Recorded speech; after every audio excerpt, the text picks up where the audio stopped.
FM 90.4 ਅਵਤਾਰ radio ਸੁਣਨ ਵਾਲੇ ਸਾਰੇ ਹੀ ਸਰੋਤਿਆਂ ਨੂੰ ਅਮਨਦੀਪ ਕੌਰ ਵੱਲੋਂ ਪਿਆਰ ਭਰੀ ਸਤਿ ਸ਼੍ਰੀ ਅਕਾਲ ਜੀ। ਪ੍ਰੋਗਰਾਮ ਸਾਂਝ ਲੈ ਕੇ ਤੁਹਾਡੇ ਨਾਲ ਰੂਬਰੂ ਹਾਂ। ਸੋ ਸਾਂਝ ਪ੍ਰੋਗਰਾਮ ਦੇ ਵਿੱਚ ਆਪਾਂ ਤੁਹਾਨੂੰ ਪਤਾ ਹੈ ਕਿ ਇਸ ਪ੍ਰੋਗਰਾਮ ਦੇ ਵਿੱਚ ਆ ਹਫਤੇ ਦੀ ਸ਼ੁਰੂਆਤ ਆਪਾਂ ਸਕੂਲ ਦੇ ਅਧਿਆਪਕ ਸਹਿਬਾਨਾਂ ਤੋਂ ਕਰਦੇ ਹਾਂ। ਸੋ ਇਹ ਪਿਛਲੀਆਂ 2-3 ਕੜੀਆਂ ਦੇ ਵਿੱਚ ਤੁਸੀਂ ਦੇਖ ਚੁੱਕੇ ਹੋ ਕਿ ਸੁਣ ਵੀ ਚੁੱਕੇ ਹੋ ਬਹੁਤ ਕਿ ਕਾਉਂਸਲਿੰਗ ਬਾਰੇ ਗੱਲ ਕਰਦੇ ਆ ਕਿ ਤੁਸੀਂ 10ਵੀਂ ਤੋਂ ਬਾਅਦ ਵਿੱਚ +1 +2 ਦੇ ਵਿੱਚ ਜਦੋਂ ਜਾਣਾ ਆ ਤੇ ਕਿਹੜੇ ਕਿਹੜੇ ਸਬਜੈਕਟ ਰੱਖਣੇ ਆ। ਉਹ ਨਿਰਭਰ ਕਰਦਾ ਹੈ ਤੁਸੀਂ ਕਿਸ ਖੇਤਰ ਨੂੰ ਜਾਣਾ, ਕਿਸ ਖਿੱਤੇ ਨੂੰ ਜਾਣਾ, ਹਨਾ। ਜੇ ਮਤਲਬ ਤੁਸੀਂ ਅਧਿਆਪਕ ਖਿੱਤੇ ਵੱਲ ਨੂੰ ਜਾਣਾ ਹੈ ਤੇ ਉਹਦੇ ਕਿਹੜੇ ਵਿਸ਼ੇ ਦੇ ਅਧਿਆਪਕ ਬਣਨਾ ਹੈ, ਕਿਉਂਕਿ ਹੁਣ ਤਾਂ ਵੱਖ-ਵੱਖ ਸਬਜੈਕਟਾਂ ਦੇ ਅਧਿਆਪਕ ਹੁੰਦੇ ਆ ਨਾ। ਫਿਰ ਉਸ ਤੋਂ ਬਾਅਦ ਵਿੱਚ ਹੁੰਦਾ ਆ ਕਿ ਜੇ ਤੁਸੀਂ ਇਸ ਖਿੱਤੇ ਵੱਲ ਆ ਰਹੇ ਹੋ ਤਾਂ ਚੋਣ ਕਾਉਂਸਲਿੰਗ ਤੁਹਾਡੀ ਮੈਂਬਰੀ ਜਿਹੜੀ ਉਹ ਪ੍ਰਪੇਅਰ ਅਸੀਂ ਕਰਨ ਦੀ ਕੋਸ਼ਿਸ਼ ਕਰ ਰਹੇ ਆ। ਸੋ ਸਾਡੇ ਨਾਲ ਸਟੂਡੀਓ ਦੇ ਵਿੱਚ ਸਤਪਾਲ ਸਰ ਆਏ ਹੋਏ ਨੇ ਤੇ ਆਓ ਫਿਰ ਉਹਨਾਂ ਤੋਂ ਜਾਣਦੇ ਆ ਅੱਜ ਦੇ ਵਿਸ਼ਿਆਂ ਬਾਰੇ ਵੀ। ਸਰ ਜੀ ਬਹੁਤ ਬਹੁਤ ਸਵਾਗਤ ਹੈ ਜੀ। ਥੈਂਕ ਯੂ ਜੀ, ਬਹੁਤ ਧੰਨਵਾਦ ਸਾਰਿਆਂ ਦਾ ਜੀ। ਤੇ ਧੰਨਵਾਦ ਤੁਹਾਡਾ ਵੀ, ਜਿੰਨੇ ਸੁਣ ਰਹੇ ਨੇ ਉਹਨਾਂ ਦਾ ਵੀ ਤੇ ਜਿੰਨੇ ਦੇਖ ਰਹੇ ਨੇ ਫੇਸਬੁੱਕ ਦੇ ਮਾਰਫਤ ਉਹਨਾਂ ਦਾ ਵੀ। ਸਰ ਜੀ, ਕਾਉਂਸਲਿੰਗ ਬਾਰੇ ਆਪਾਂ ਗੱਲਬਾਤ ਕਰ ਰਹੇ ਹਾਂ ਪਿਛਲੇ ਕੁਝ ਹਫ਼ਤਿਆਂ ਤੋਂ ਨਾ। ਚੌਥੀ ਕੜੀ ਹੈ ਚੱਲ ਰਹੀ ਅੱਜ। ਇਸ ਚੌਥੀ ਕੜੀ ਦੇ ਵਿੱਚ ਅੱਜ ਆਪਾਂ ਗੱਲ ਕਰਨੀ ਹੈ ਕਿ ਮਤਲਬ ਮੈਂ ਮੰਨ ਲਓ ਹਨਾ 10ਵੀਂ ਕਰ ਰਿਹਾ ਤੇ ਮੈਂ +1 ਦੇ ਵਿੱਚ ਹੋਣਾ ਆ ਤੇ ਮੇਰੀ ਇੱਛਾ ਆ ਕਿ ਮੈਂ ਸਾਇੰਸ ਦਾ ਟੀਚਰ ਬਣਾ, ਹਨਾ। ਤੇ ਮੇਰੇ ਲਈ ਸਬਜੈਕਟਾਂ ਦੀ ਚੋਣ ਕਿਵੇਂ ਹੋਊਗੀ ਤੇ ਕਿਵੇਂ ਮੈਂ ਇਸ ਲਾਈਨ ਨੂੰ ਆਵਾਂ, ਤੇ ਉਹਦੇ ਲਈ ਥੋੜਾ ਸੰਖੇਪ ਦੇ ਵਿੱਚ ਸਾਡੇ ਸਰੋਤਿਆਂ ਨਾਲ ਸਾਂਝਾ ਕਰੋ। ਹਾਂਜੀ, ਪਹਿਲਾਂ ਬਹੁਤ ਅੱਛਾ ਤੁਸੀਂ ਸਵਾਲ ਪੁੱਛਿਆ ਆ ਕਿ ਬੱਚੇ ਨੇ ਮਨ ਬਣਾ ਲਿਆ ਨਾ ਜੀ। +1 2 ਦੇ ਵਿੱਚ ਹੀ ਜਦੋਂ ਉਹਨੇ 10ਵੀਂ ਕੀਤੀ ਕਿ ਮੈਂ ਸਾਇੰਸ ਦੇ ਟੀਚਰ ਬਣਨਾ ਹੈ ਨਾ। ਜੀ। ਸਭ ਤੋਂ ਪਹਿਲਾਂ ਤੇ ਉਹਨੂੰ ਨਾ ਅਗਰ ਉਹਨੇ 10th ਤੋਂ ਬਾਅਦ ਇਹ ਡਿਸਾਈਡ ਕਰ ਲਿਆ ਤਾਂ ਬਹੁਤ ਵਧੀਆ ਗੱਲ ਆ, ਹੈ ਨਾ। ਮੈਂ ਖੁਦ ਆਪਣੇ ਬੱਚਿਆਂ ਨੂੰ ਅਸੀਂ ਇਹ ਕਹੀਦਾ ਆ ਕਿ ਬੇਟਾ ਤੁਸੀਂ 10ਵੀਂ ਤੋਂ ਬਾਅਦ ਜ਼ਰੂਰ ਇਹ ਕਰ ਲਿਆ ਕਰੋ ਕਨਫਰਮ ਕਿ ਕਿਹੜੇ ਲੈਵਲ 'ਚ ਜਾਣਾ ਤੁਸੀਂ, ਕਿਉਂਕਿ ਟੀਚਰ ਹੀ ਬਹੁਤ ਸਾਰੀ ਗਾਈਡੈਂਸ ਦੇ ਦਿੰਦੇ ਬੱਚਿਆਂ ਨੂੰ ਜੀ। ਜੇ ਹੁਣ ਆਪਾਂ ਤੁਹਾਡੇ ਸਵਾਲ ਦੀ ਗੱਲ ਕਰੀਏ ਤਾਂ ਸਭ ਤੋਂ ਪਹਿਲਾਂ ਤੇ ਉਸ ਬੱਚੇ ਨੂੰ ਸਾਇੰਸ ਵਿਸ਼ੇ ਲੈਣੇ ਪੈਣਗੇ। ਪਹਿਲਾਂ ਰੁਚੀ ਵੀ ਉਹਦੀ 10ਵੀਂ ਤੱਕ ਸਾਇੰਸ 'ਚ ਹੋਣੀ ਚਾਹੀਦੀ। ਅਗਰ ਉਹਦੀ ਬੱਚੇ ਦੀ ਰੁਚੀ ਹੈ ਸਾਇੰਸ ਵਿੱਚ ਤਾਂ ਦੀ ਉਹ ਕੁਝ ਆਊਗਾ ਕਿ ਮੈਂ ਮਤਲਬ ਸਾਇੰਸ ਦਾ ਟੀਚਰ ਬਣਨਾ ਹੈ ਜੀ। ਉਹਨੂੰ ਮੈਡੀਕਲ ਜਾਂ ਨਾਨ ਮੈਡੀਕਲ ਦੇ ਵਿੱਚੋਂ ਇੱਕ ਫੀਲਡ ਲੈਣਾ ਪਊਗਾ ਜੀ। ਜੇ ਉਹ ਟੀਚਿੰਗ ਦੇ ਵਿੱਚ ਆਉਣਾ ਚਾਹੁੰਦਾ ਤੇ ਫਿਰ ਮੈਂ ਉਹਨੂੰ ਨਾ ਇਹ ਕਰੂੰਗਾ ਰეკਮੈਂਡ ਕਿ ਉਹ ਬੱਚਾ ਨਾਨ ਮੈਡੀਕਲ ਲਵੇ ਜੀ, ਕਿਉਂਕਿ ਨਾਨ ਮੈਡੀਕਲ ਵਿੱਚ ਮੈਥ ਹੁੰਦਾ ਹੈ ਜੀ। ਤੇ ਉਹ ਬੱਚਾ ਕਿਉਂਕਿ ਜਦੋਂ ਉਹਨੇ ਫਿਰ ਕਰਨੀ ਆ ਉਹਦੀ +2 ਨਾਨ ਮੈਡੀਕਲ 'ਚ ਕਲੀਅਰ ਹੋਣੀ ਆ ਜੀ, ਤੇ ਫਿਰ ਉਹਨੂੰ ਉਸ ਤੋਂ ਬਾਅਦ ਉਹਨੇ ਨਾ ਜਾਂ ਤਾਂ ਉਹ BSc ਕਰੂਗਾ ਹੈਨਾ, ਤੇ ਜਾਂ ਫਿਰ ਉਹ ਬੱਚਾ BSc B.Ed ਇੰਟੀਗ੍ਰੇਟਡ ਪ੍ਰੋਗਰਾਮ ਹੁੰਦਾ ਜਿਹੜਾ ਉਹ ਕਰੂਗਾ ਜੀ। ਕਿਉਂਕਿ ਮੈਂ ਉਹਦੇ 'ਚ ਇਹ ਕਹਿ ਰਿਹਾ ਕਿ ਉਹ ਸਬਜੈਕਟ ਉਹਨੇ ਲੈਣਾ ਜ਼ਰੂਰ ਸਾਇੰਸ ਦੇ ਵਿੱਚ, ਉਹਨੇ ਉਹ ਸਟਰੀਮ 'ਚ ਜਾਣਾ ਉਹਦਾ ਬਣਦਾ ਆ ਜੀ। ਕਿਉਂਕਿ ਸਾਇੰਸ ਟੀਚਰ ਬਣਨ ਦੇ ਲਈ ਤੁਹਾਡਾ ਸਾਇੰਸ ਤੇ ਮੈਥ ਦਾ ਕੰਬੀਨੇਸ਼ਨ ਹੋਣਾ ਚਾਹੀਦਾ। ਜਿਹੜੀਆਂ ਸਾਇੰਸ ਦੀਆਂ ਹੁੰਦੀਆਂ ਆ 3-4 ਟਰਮਸ ਹੁੰਦੀਆਂ ਆ ਜਿੱਦਾਂ ਰਸਾਇਣਿਕ ਵਿਗਿਆਨ ਆ, ਭੌਤਿਕ ਵਿਗਿਆਨ ਆ, ਜੀਵ ਵਿਗਿਆਨ ਆ, ਇਹਨਾਂ 'ਚੋਂ 2 ਪੜ੍ਹੀਆਂ ਹੋਣੀਆਂ ਚਾਹੀਦੀਆਂ ਆ ਤੇ ਪਲੱਸ ਉਹਨੇ ਨਾਲ ਮੈਥ ਪੜ੍ਹਿਆ ਹੋਣਾ ਚਾਹੀਦਾ ਜੀ। ਇਹ ਕੰਬੀਨੇਸ਼ਨ ਇਹਨੂੰ ਅਸੀਂ ਬੋਲਦੇ ਆ ਕਿ ਇਹ ਸਬਜੈਕਟਾਂ ਦਾ ਕੰਬੀਨੇਸ਼ਨ ਉਹਦਾ ਜ਼ਰੂਰ ਹੋਣਾ ਚਾਹੀਦਾ। ਅਗਰ ਉਹਨੇ +2 ਮੈਡੀਕਲ ਜਾਂ ਨਾਨ ਮੈਡੀਕਲ ਕਰ ਲਈ ਹੈ ਜੀ, ਚਲੋ ਮੰਨ ਲਓ ਕਿ ਬੱਚੇ ਨੇ ਮੈਥ ਨਹੀਂ ਪੜ੍ਹਿਆ ਹੈ ਨਾ, ਉਹਨੇ ਮੈਡੀਕਲ ਦੇ ਵਿੱਚ ਕਰ ਲਈ ਹੈ, ਉਹ ਫਿਰ ਬਾਅਦ ਵਿੱਚ ਵੀ ਮੈਥ ਨੂੰ ਕਲੀਅਰ ਕਰ ਸਕਦਾ ਹੈ ਜੀ। ਠੀਕ ਹੈ। ਅਗਰ ਉਹਨੇ BSc ਕਰ ਲਈ ਆ ਕਿ ਉਹਨੇ ਮੈਥ ਨਹੀਂ ਸੀ ਪੜ੍ਹਿਆ ਹੈ, ਉਹਨੇ ਸਾਇੰਸ ਟੀਚਰ ਬਣਨਾ ਸੀਗਾ ਤੇ ਉਹ ਨਾਲ ਸਬਜੈਕਟ ਉਹ ਨਾ ਨਾਲ ਪੇਪਰ ਦੇ ਸਕਦਾ, ਐਡੀਸ਼ਨਲ ਪੇਪਰ ਨੂੰ ਅਸੀਂ ਕਹਿੰਦੇ ਆ। ਤੇ ਜੇ ਇਸ ਬਾਰੇ ਗਾਈਡ ਕੌਣ ਕਰੂਗਾ ਉਹਨੂੰ, ਬੱਚੇ ਨੂੰ ਨਾ ਅਗਰ ਉਹ ਆਪਣੇ ਸਕੂਲ ਦੇ ਵਿੱਚ ਗੱਲ ਕਰਦਾ ਹੈ ਜੀ ਤੇ ਉਹਦੇ ਜਿਹੜੇ ਟੀਚਰਸ ਹੁੰਦੇ ਆ ਉਹ ਉਹਨਾਂ ਨੂੰ ਸਮਝਾ ਦਿੰਦੇ ਆ, ਇੰਨੀ ਨੌਲੇਜ ਹੁੰਦੀ ਹੈ ਸਾਰੇ ਟੀਚਰ ਜੀ। ਠੀਕ ਹੈ, ਉਹਨੂੰ ਟੀਚਰ ਸਮਝਾ ਦਿੰਦੇ ਆ। ਤੇ ਅੱਜ ਸਰਕਾਰ ਦਾ ਨਾ ਇੱਕ ਬੜਾ ਵਧੀਆ ਉਪਰਾਲਾ, ਮੈਂ ਉਹਨੂੰ ਵਧੀਆ ਮੰਨਦਾ ਆ। ਠੀਕ ਹੈ, ਭਾਵੇਂ ਕੁਝ ਲੋਕ ਉਹਨੂੰ ਨਹੀਂ ਬਹੁਤਾ ਵਧੀਆ ਮੰਨਦੇ, ਪਰ ਮੇਰੇ ਮੁਤਾਬਕ ਵਧੀਆ ਆ ਉਹ ਇੰਟੀਗ੍ਰੇਟਡ B.Ed ਕੋਰਸ ਜਿਹੜਾ ਹੈ ਜਿੱਦਾਂ BSc ਇੰਟੀਗ੍ਰੇਟਡ ਉਹਨੂੰ ਕਹਿੰਦੇ ਆ। ਮੰਨ ਲਓ ਤੁਸੀਂ ਸਾਇੰਸ ਦੇ ਟੀਚਰ ਬਣਨਾ ਆ, ਉਹ ਤੁਹਾਨੂੰ BSc ਦੇ ਵਿੱਚ ਫਿਰ ਸਬਜੈਕਟ ਹੀ ਉਦਾਂ ਦੇ ਰਖਾਉਂਦੇ ਆ ਕਿ ਜਿਹਦੇ ਨਾਲ ਤੁਸੀਂ ਸਾਇੰਸ ਟੀਚਰ ਆਸਾਨੀ ਨਾਲ ਬਣ ਸਕਦੇ ਆ ਜੀ। ਠੀਕ ਹੈ। ਹੁਣ ਆਪਾਂ ਦੇਖ ਲੈਂਦੇ ਵੀ ਜਿਹੜਾ ਬੱਚਾ BSc B.Ed ਇੰਟੀਗ੍ਰੇਟਡ ਕੋਰਸ ਕਰਦਾ ਆ ਉਹ ਨਾ ਅੱਜ ਦੀ ਡੇਟ ਵਿੱਚ ਤਾਂ ਉਹ 4 ਸਾਲ ਦਾ ਹੁੰਦਾ ਹੈ ਬਿਲਕੁਲ। ਠੀਕ ਹੈ, ਉਹਦੇ 'ਚ 4 ਸਾਲ ਲੱਗਦੇ +2 ਤੋਂ ਬਾਅਦ। ਉਹਦੇ 'ਚ ਇਹ ਹੈ ਕਿ ਤੁਸੀਂ ਫਿਰ ਪ੍ਰੋਫੈਸ਼ਨਲ ਬਣ ਜਾਂਦੇ ਆ ਤੁਹਾਨੂੰ ਉਹ ਸਬਜੈਕਟ ਹੀ ਉਦਾਂ ਦੇ ਰეკਮੈਂਡ ਕਰਦੇ ਆ, ਫਿਰ ਤੁਸੀਂ ਉਹੀ ਸਬਜੈਕਟ ਰੱਖਣੇ, ਅੱਗੇ ਜਾ ਕੇ ਤੁਹਾਨੂੰ ਪ੍ਰੋਬਲਮ ਨਹੀਂ ਆਏਗੀ। ਹੁਣ ਮੈਂ ਕਿਉਂ ਕਹਿ ਰਿਹਾ ਕਿ ਜਿਹੜਾ ਬੰਦਾ ਸਾਇੰਸ ਦਾ ਟੀਚਰ ਬਣਨਾ ਉਹਨੂੰ ਮੈਥ ਹੋਣਾ ਚਾਹੀਦਾ, ਕਿਉਂਕਿ ਸਾਇੰਸ ਵਾਲੇ ਟੀਚਰ ਨੇ ਜਦੋਂ ਟੈਟ ਕਲੀਅਰ ਕਰਨਾ ਆ ਜਦੋਂ ਉਹਨੇ ਟੈਟ ਕਲੀਅਰ ਕਰਨਾ ਆ, ਉਹਨੂੰ ਟੈਟ ਦੇ ਵਿੱਚ 2 ਕੈਟਾਗਰੀ ਹੁੰਦੀਆਂ ਸਿਰਫ ਇੱਕ ਐਸਐਸ ਸੋਸ਼ਲ ਸਾਇੰਸ, ਇੱਕ ਮੈਥ ਸਾਇੰਸ। ਫਿਲਹਾਲ ਜਿਹੜੀਆਂ ਹੁਣ ਟਰਮ ਆ ਰਹੀਆਂ, ਅਗਲੀ ਐਜੂਕੇਸ਼ਨ ਦੇ ਵਿੱਚ ਕੁਛ ਬਦਲ ਰਿਹਾ, ਤਬਦੀਲੀ ਵੀ ਹੋ ਜਾਣੀ ਆ, ਪਰ ਫਿਲਹਾਲ ਜਿਹੜੀ ਕਰੰਟ ਅੱਜ ਤੱਕ ਦੀ ਨੌਲੇਜ ਵਾ ਉਹਦੇ ਮੁਤਾਬਕ ਇਹੀ ਆ, ਜਿਹੜੀਆਂ ਹੁਣ ਬੀਐਡ ਚ ਐਡਮਿਸ਼ਨਾਂ ਹੋਣੀਆਂ ਉਹ ਵੀ ਇਸੇ ਆਧਾਰ ਤੇ ਹੀ ਹੋਣੀਆਂ ਆ। ਠੀਕ ਹੈ ਕਿ ਬੱਚੇ ਨੇ ਜੇ ਸਾਇੰਸ ਦਾ ਟੀਚਰ ਬਣਨਾ, ਉਹਨੇ ਮੈਥ ਸਾਇੰਸ ਜ਼ਰੂਰ ਪੜਿਆ ਹੋਣਾ ਚਾਹੀਦਾ ਹੈ ਗ੍ਰੈਜੂਏਸ਼ਨ ਲੈਵਲ ਤੱਕ। ਅਗਰ ਉਹ ਇੰਟਰਗ੍ਰੇਟਡ ਵਿੱਚ ਜਾ ਰਿਹਾ ਫਿਰ ਨਹੀਂ ਉਹਨੂੰ ਪ੍ਰੋਬਲਮ ਆਉਣੀ, ਕਿਉਂਕਿ ਫਿਰ ਉਹਨੂੰ ਸਬਜੈਕਟ ਹੀ ਉਸ ਹਿਸਾਬ ਦੇ ਰੱਖੇ ਜਾਣੇ ਆ। ਤੇ ਜੇ ਹੁਣ ਆਪਾਂ ਗੱਲ ਕਰ ਰਹੀਏ, ਇਹ ਤਾਂ ਹੋ ਗਿਆ ਟੀਚਰ, ਸਾਇੰਸ ਟੀਚਰ ਹੋ ਗਿਆ। ਹੁਣ ਮੰਨ ਲਓ ਕੋਈ ਬੱਚਾ ਆ, ਉਹ ਬੱਚਾ ਪ੍ਰੋਫੈਸਰ ਬਣਨਾ ਚਾਹੁੰਦਾ ਸਾਇੰਸ ਦਾ, ਹਨਾ, ਫਿਰ ਉਹਨੂੰ ਐਮਐਸਸੀ ਕਰਨੀ ਪਊਗੀ ਕਿਸੇ ਇੱਕ ਸਬਜੈਕਟ ਦੇ ਵਿੱਚ। ਉਹਦੇ ਨਾਲ ਫਿਰ ਉਹਨੇ ਨੈਟ ਦਾ ਇੱਕ ਪੇਪਰ ਹੁੰਦਾ ਵਾ ਇਹ ਯੂਜੀਸੀ ਕੰਡਕਟ ਕਰਦੀ ਆ ਉਹਨੂੰ, ਯੂਜੀਸੀ ਦੇ ਅੰਡਰ ਹੁੰਦਾ, ਇੰਡੀਆ ਲੈਵਲ ਦਾ ਟੈਸਟ ਹੁੰਦਾ ਉਹ, ਤੇ ਉਹ ਟੈਸਟ ਕਲੀਅਰ ਕਰਨ ਤੋਂ ਬਾਅਦ ਬੰਦੇ ਦੇ ਨਾਲ ਯੂਜੀਸੀ ਨੈਟ ਲੱਗ ਜਾਂਦਾ ਕਿ ਤੁਸੀਂ ਯੂਜੀਸੀ ਨੈਟ ਕਲੀਅਰ ਕੀਤਾ ਹੈ। ਮਾਸਟਰ ਡਿਗਰੀ 'ਚ ਤੁਹਾਡੀ 50% ਤੋਂ ਅਬਵ ਨੰਬਰ ਚਾਹੀਦੇ। ਮੈਂ ਤਾਂ ਇਹ ਚਾਹੁੰਦਾ ਹੁੰਦਾ ਕਿ ਜਿਹੜੀ ਮਾਸਟਰ ਡਿਗਰੀ ਉਹ ਤੁਹਾਡੀ ਫਸਟ ਡਿਵੀਜ਼ਨ 'ਚ ਹੀ ਹੋਣੀ ਚਾਹੀਦੀ ਹੈ। ਅਗਰ ਤੁਸੀਂ ਮਾਸਟਰ ਡਿਗਰੀ ਸਾਇੰਸ ਦੇ ਵਿੱਚ, ਭਾਵੇਂ ਮੈਥ ਵਿੱਚ ਜਾਂ ਸਾਇੰਸ ਦੇ ਕਿਸੇ ਵੀ ਫੀਲਡ ਦੇ ਵਿੱਚ, ਫਿਜ਼ਿਕਸ ਆ, ਕੈਮਿਸਟਰੀ ਆ, ਬਾਇਓ ਆ, ਜਿਹਦੇ ਵਿੱਚ ਵੀ ਮਰਜ਼ੀ ਤੁਸੀਂ ਐਮਐਸਸੀ ਕਰ ਲੈਂਦੇ ਹੋ ਮਾਸਟਰ ਡਿਗਰੀ 'ਚ, ਨਾਲ ਤੁਹਾਨੂੰ ਨੈਟ ਕਲੀਅਰ ਕਰਨਾ ਪਊਗਾ। ਫਿਰ ਤੁਸੀਂ ਕਾਲਜ ਦੇ ਵਿੱਚ ਐਜ ਅਸਿਸਟੈਂਟ ਪ੍ਰੋਫੈਸਰ ਲੱਗ ਜਾਂਦੇ ਆ। ਠੀਕ ਹੈ, ਅਗਰ ਤੁਸੀਂ ਪੀਐਚਡੀ ਕਰ ਲੈਂਦੇ ਆ, ਫਿਰ ਤੁਸੀਂ ਯੂਨੀਵਰਸਿਟੀ ਲੈਵਲ ਤੱਕ ਬਤੌਰ ਐਜ ਪ੍ਰੋਫੈਸਰ ਬਣ ਜਾਂਦੇ ਹੋ ਸਾਇੰਸ ਦੇ। ਬਿਲਕੁਲ। ਸੋ ਇਹ ਇਹਨਾਂ ਬਰੀਕੀਆਂ ਨੂੰ ਕੋਖ ਕਰਨ ਦੀ ਲੋੜ ਹੈ। ਇਹਨਾਂ ਬਰੀਕੀਆਂ ਨੂੰ ਜੇ ਅਸੀਂ ਸਮਝਦੇ ਹਾਂ ਤਾਂ ਫਿਰ ਸਾਨੂੰ ਲੱਗਦਾ ਹੈ ਕਿ ਵਾਕਿਆ ਹੀ, ਕਿਉਂਕਿ ਸਰ ਜੀ ਇੱਥੇ ਬਹੁਤ ਦੇਖਿਆ ਗਿਆ ਕਿ ਬੱਚਿਆਂ ਦੇ ਨਾ ਛੋਟੇ ਹੁੰਦੇ ਬੜੇ ਖਾਬ ਹੁੰਦੇ ਆ, ਉਹ ਪ੍ਰੇਰਿਤ ਹੁੰਦੇ ਆ ਅਧਿਆਪਕਾਂ ਤੋਂ, ਹਨਾ। ਕਈ ਅਦੇ ਬੱਚੇ ਹੁੰਦੇ ਆ ਉਹ ਫਿਜ਼ੀਕਲ ਵਾਲੇ ਟੀਚਰ ਤੋਂ ਬੜੇ ਪ੍ਰਭਾਵਿਤ ਹੁੰਦੇ ਆ। ਉਹਨਾਂ ਨੂੰ ਕੋਈ ਪੁੱਛ ਲਵੇ ਨਾ ਵੱਡਾ ਹੋ ਕੇ ਕੀ ਕਰਨਾ, ਕਹਿੰਦਾ ਮੈਂ ਨਾ ਮਾਸਟਰ ਬਣਨਾ। ਕਾਹਦਾ ਬਣਨਾ ਆ ਖੇਡਾਂ ਵਾਲਾ ਮਾਸਟਰ ਬਣਨਾ, ਕਿਉਂਕਿ ਉਹਨਾਂ ਨੂੰ ਹਜੇ ਪਤਾ ਨਹੀਂ ਹੁੰਦਾ। ਫਿਰ ਉਹ ਕਹਿਣਗੇ ਕਿ ਫਿਜ਼ੀਕਲ ਦਾ ਮਾਸਟਰ ਬਣਨਾ, ਹਨਾ, ਅਧਿਆਪਕ ਬਣਨਾ ਆ। ਫਿਰ ਤਾਂ ਹੁਣ ਤਾਂ ਮੈਡਮ ਦਾ ਸਰ ਦਾ ਰਿਵਾਜ ਚੱਲ ਗਿਆ ਨਾ, ਅਧਿਆਪਕ ਤਾਂ ਵਿਚਾਰਾ ਨਾ ਹੀ ਜਿਹੜਾ ਉਹ ਕਿਤਾਬਾਂ 'ਚ ਰਹਿ ਗਿਆ। ਤੇ ਜੇ ਹੁਣ ਫਿਜ਼ੀਕਲ ਦਾ ਕਿਸੇ ਨੇ ਮਤਲਬ ਸਕੂਲ ਲੈਵਲ ਤੇ ਅਧਿਆਪਕ ਬਣਨਾ ਹੈ, ਕਿਉਂਕਿ ਬੜੇ ਤਰ੍ਹਾਂ ਦੇ ਹਨਾ ਕੈਟਾਗਰੀਆਂ ਇਹਦੀਆਂ ਗਾਂ ਦੀ ਗਾਂ ਵੱਧਦੀਆਂ ਜਾਂਦੀਆਂ, ਹਨਾ, ਤੇ ਜੇ ਉੱਥੇ ਉਹਨਾਂ ਨੇ ਬਣਨਾ ਤੇ ਉਹ ਫਿਰ ਕਿਵੇਂ, ਕਿੱਥੋਂ ਚੋਣ ਕਰੇ, ਤੇ ਉਹਨਾਂ ਦੇ ਬਚਪਨ ਤੋਂ ਲੈ ਕੇ ਉਹ ਕਿਹੜੀ ਲਾਈਨ ਨੂੰ ਕਿੱਦਾਂ, ਤੇ ਕੀ ਸ਼ੌਂਕ ਜਿਹੜੇ ਉਹਨਾਂ ਦੇ ਹੋਣੇ ਚਾਹੀਦੇ, ਇਹ ਵੀ ਕਲੀਅਰ ਨਾਲ ਦੀ ਨਾਲ ਕਰਦੇ ਜਾਓ। ਬਿਲਕੁਲ ਜੀ। ਹਾਂ, ਹੁਣ ਗੱਲ ਆਪਾਂ ਕਰਦੇ ਹਾਂ ਜੀ, ਸਿੱਧੀ ਜੀ ਗੱਲ ਹੈ ਕਿ ਫਿਜ਼ੀਕਲ ਦਾ ਟੀਚਰ ਬਣਨਾ ਹੈ, ਤੇ ਇਹ ਚ ਕੋਈ ਉਹਲਾ ਨਹੀਂ ਕਿ ਜਿਹੜੇ ਫਿਜ਼ੀਕਲ ਵਾਲੇ ਟੀਚਰ ਹੁੰਦੇ ਆ ਉਹਨਾਂ ਨੂੰ ਬੱਚੇ ਬਹੁਤ ਪਸੰਦ ਕਰਦੇ ਆ, ਕਿਉਂਕਿ ਮौज ਮਸਤੀ ਪੂਰੀ ਹੁੰਦੀ ਹੈ, ਕਿਉਂਕਿ ਉਹਨਾਂ ਦਾ ਸਬਜੈਕਟ ਬੜਾ ਛੋਟਾ ਜਿਹਾ ਹੁੰਦਾ ਆ।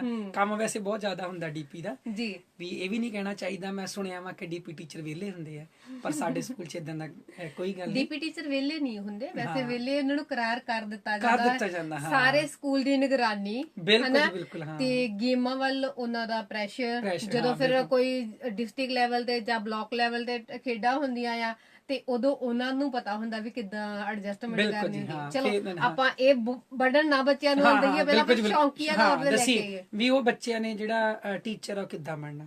ਸਭ ਤੋਂ ਪਹਿਲਾਂ ਤੇ ਤੁਸੀਂ ਜਿਹੜੀ 10ਵੀਂ ਤੱਕ ਤਾਂ ਚਲੋ ਹੁਣ ਹੈਗੀ ਆ ਲਾਜ਼ਮੀ ਕਿ ਤੁਸੀਂ ਫਿਜ਼ੀਕਲ ਐਜੂਕੇਸ਼ਨ ਪੜ੍ਹੀ ਹੋਣੀ ਚਾਹੀਦੀ ਆ ਜੀ। ਉਸ ਤੋਂ ਬਾਅਦ ਅਗਰ ਤੁਸੀਂ +2 ਵਿੱਚ ਵੀ ਫਿਜ਼ੀਕਲ ਐਜੂਕੇਸ਼ਨ ਪੜ੍ਹੀ ਹੋਈ ਆ, ਤੇ ਅਗਰ ਤੁਸੀਂ +2 ਕੀਤੀ ਅੱਜ ਦੀ ਡੇਟ ਵਿੱਚ, ਕਰੰਟ ਜਿਹੜਾ ਅੱਜ ਦਾ ਮੈਂ ਸਿਨੈਰੀਓ ਬੋਲ ਰਿਹਾ, ਜੇ ਤਾਂ ਤੁਸੀਂ +2 ਕੀਤੀ ਹੋਈ ਆ ਔਰ ਤੁਹਾਡੇ, ਮੈਂ ਤਾਂ ਇਹ ਹਰ ਕਹਿੰਦਾ ਹੁੰਦਾ ਕਿ ਬੱਚੇ ਦੇ ਫਸਟ ਡਿਵੀਜ਼ਨ 'ਚ ਮਾਰਕਸ ਹੋਣੇ ਚਾਹੀਦੇ ਆ ਜੀ, ਫਸਟ ਡਿਵੀਜ਼ਨ ਹੋਣੀ ਚਾਹੀਦੀ ਹੈ। ਬਿਲਕੁਲ।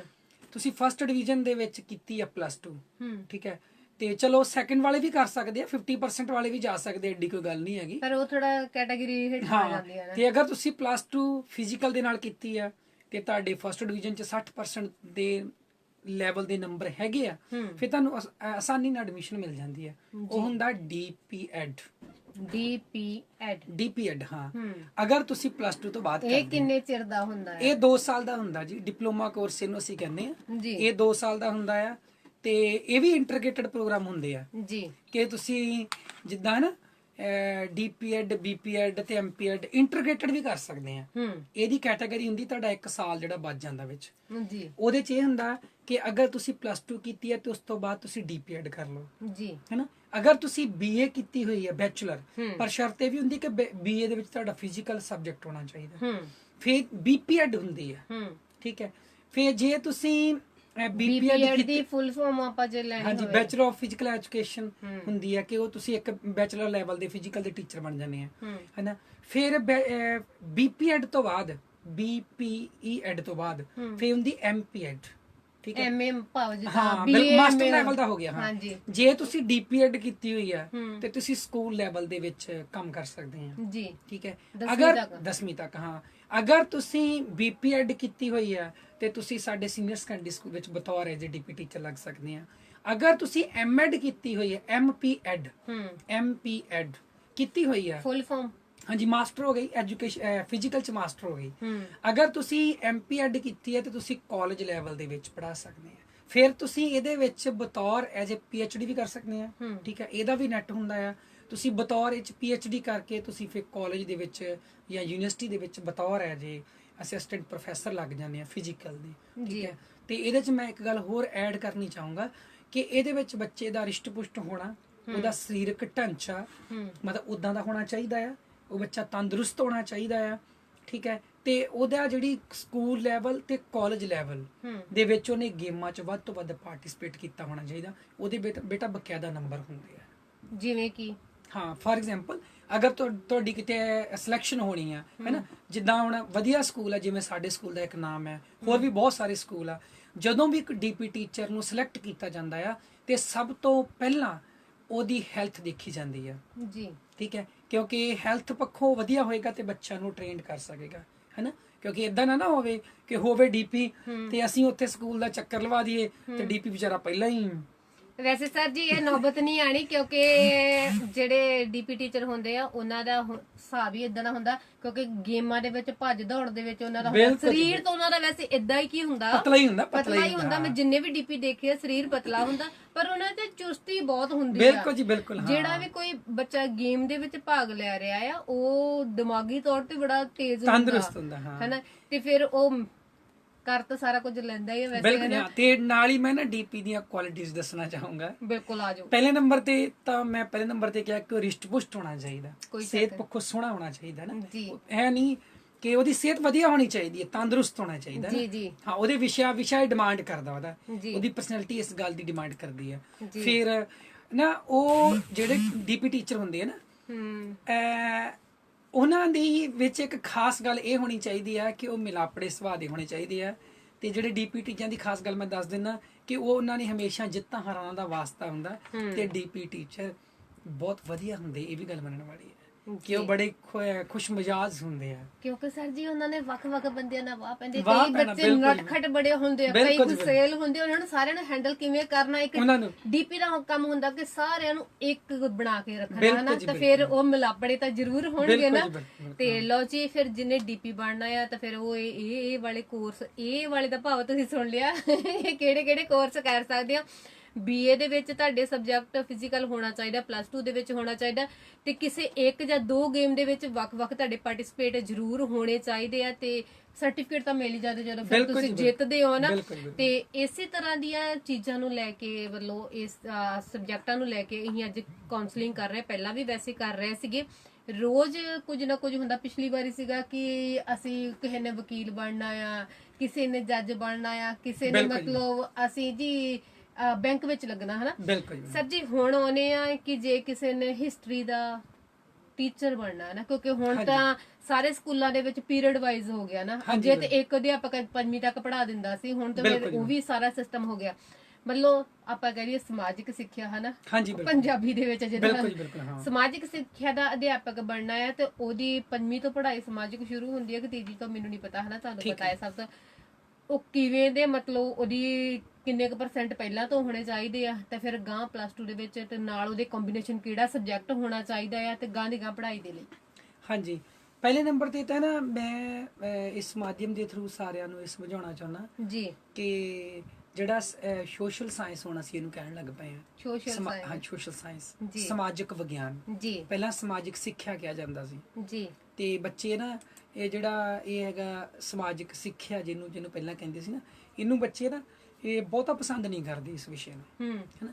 ਮੈਂ ਉਹ ਕਹਿ ਦਿੰਦੇ ਮਰੇ ਮੁਰਦੇ ਖਾਣੇ ਹਾਂ ਮਰੇ ਮੁੱਦੇ ਖੜਨਾ ਨਾ ਸਾਡੀ ਪੰਜਾਬੀ ਚ ਸ਼ੁੱਧ ਦੱਸਦੀ ਹੈ ਨਹੀਂ ਬੇਟਾ ਇਹ ਅਸਲੀ ਤਾਂ ਮੈਂ ਸਾਰੇ ਇਸ ਮਾਧਿਅਮ ਦੇ ਥਰੂ ਸਾਰਿਆਂ ਨੂੰ ਦੱਸਣਾ ਚਾਹੁੰਦਾ ਕਿ ਸੱਚਾਈ ਚ ਕੋਈ ਗੁੱਸਾ ਕਰਨ ਵਾਲੀ ਗੱਲ ਨਹੀਂ, ਕਿਉਂਕਿ ਭਾਵੇਂ ਮੈਂ ਵੀ ਸਮਾਜਿਕ ਸਿੱਖਿਆ ਦਾ ਅਧਿਆਪਕ ਰਿਹਾ, ਹੁਣ ਪ੍ਰਿੰਸੀਪਲ ਬਣ ਗਿਆ ਤੇ 8-9 ਸਾਲ ਟੀਚ ਕੀਤਾ, ਅੰਗਰੇਜ਼ੀ ਪੰਜਾਬੀ ਹਿੰਦੀ ਤਿੰਨਾਂ ਭਾਸ਼ਾ ਚ ਪੜਾਇਆ ਬੱਚਿਆਂ ਨੂੰ ਹੈਨਾ।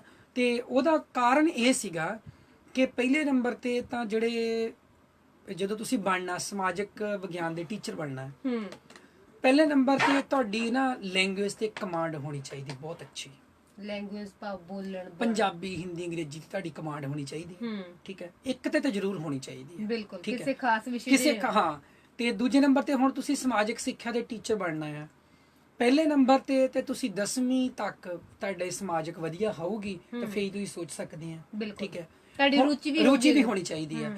ਹੁਣ ਤੁਸੀਂ ਪਲੱਸ 2 ਦੇ ਵਿੱਚ ਸਬਜੈਕਟ ਰੱਖਣੇ ਆ ਪੋਲੀਟੀਕਲ ਸਾਇੰਸ, ਹਿਸਟਰੀ, ਜਿਓਗ੍ਰਾਫੀ, ਅਰਥ ਸ਼ਾਸਤਰ, ਇਹਨਾਂ ਚਾਰਾਂ ਸਬਜੈਕਟਾਂ ਦੇ ਵਿੱਚੋਂ ਤੁਸੀਂ 2 ਸਬਜੈਕਟ ਜਿਹੜੇ ਆ ਪਲੱਸ 2 ਲੈਵਲ ਤੱਕ ਪੜ੍ਹੇ ਹੋਣ। ਉਹ ਕਾਲਜ ਵਾਲੇ ਦੱਸ ਹੀ ਦਿੰਦੇ ਆ, ਹਾਂ ਕਾਲਜ ਵਾਲੇ ਦੱਸ ਦਿੰਦੇ ਆ ਵੀ ਕੰਬੀਨੇਸ਼ਨ ਕੀ ਹੋਣਾ ਚਾਹੀਦਾ। ਵੈਸੇ ਕਈ ਦੱਸਦੇ ਵੀ ਨਹੀਂ, ਪਰ ਬੱਚਿਆਂ ਨੂੰ ਇੰਨੀ ਸਮਝ ਹੋਣੀ ਚਾਹੀਦੀ ਆ।